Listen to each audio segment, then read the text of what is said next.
اللہ کے محبوب علیہ الصلوۃ والسلام نے فرمایا کہ الا اخبرکم باہل الجنہ، میں تمہیں اہل جنت کے بارے میں خبر نہ دوں؟ تو پھر ارشاد فرمایا الضعفاء المظلومون، جو مسلمان کمزور ہیں، ظلم و ستم سہتے ہیں، تو آقا کریم نے فرمایا کہ وہ اہل جنت ہیں۔ چونکہ بہت سارے گناہ کا کفارہ ان پر ہونے والے ظلم بن جاتے ہیں۔ اہل ایمان کو دنیا میں جو تکلیفیں پہنچتی ہیں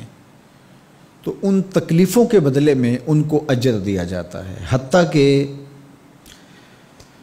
جو اہل ایمان کے پاؤں میں کانٹا بھی چبھتا ہے اللہ اس کی بھی ان کو جزا عطا کرتا ہے۔ اور ایک حدیث پاک میں آتا ہے کہ اہل بلا کو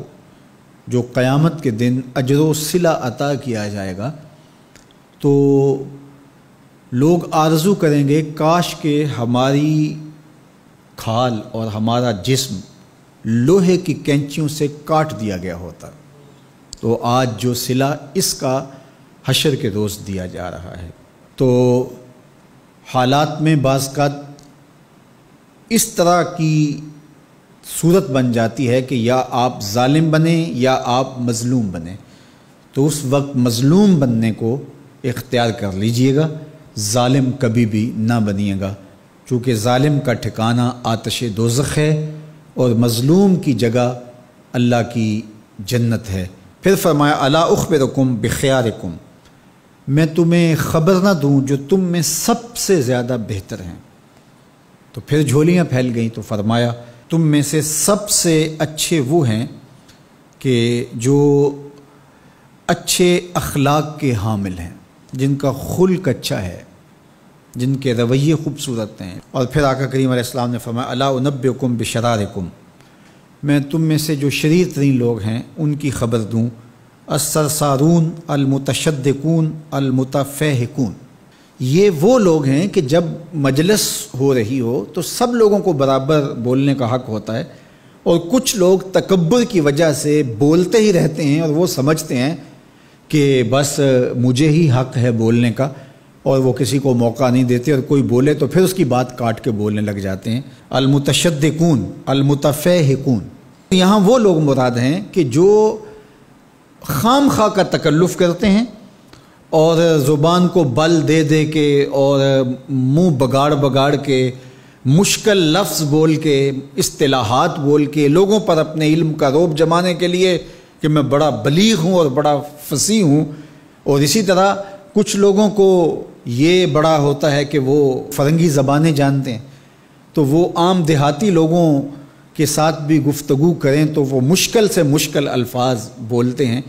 جبکہ وہ بیچارے تو سادی زبان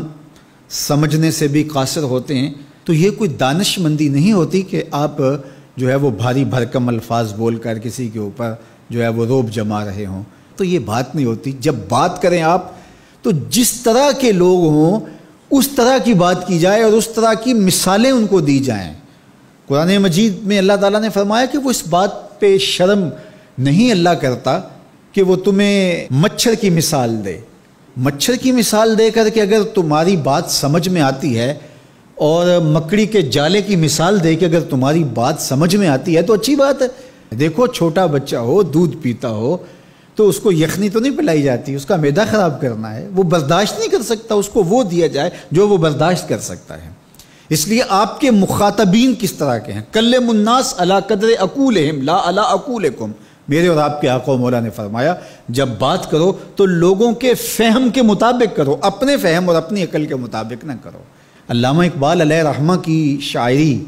اور ان کا خوبصورت ادب اگر آپ دیکھیں تو اہل علم کے لیے سوغات ہے، لیکن جب چھوٹے بچوں سے مخاطب ہوتے ہیں تو پہاڑ اور گلہری کے نام سے نظم لکھتے ہیں، جگنو کے نام سے نظم لکھتے ہیں، اور بکری کے نام سے نظم لکھتے ہیں، تو یہ ان کے مزاج کے مطابق بات ہوتی ہے۔ تو یہ حسن ہوتا ہے، اصل فصاحت ہے ہی یہ ہے کہ کس سے کس طرح بات کرنی ہے۔ تو میرے اور آپ کے آقا و مولا نے فرمایا کہ یہ شریر لوگ ہوتے ہیں۔ تو اللہ تعالی ہم سب کو اس کی توفیق عطا فرمائے کہ ہم نہ تو اہل دوزخ سے ہوں اور نہ شریروں میں ہمارا شمار ہو۔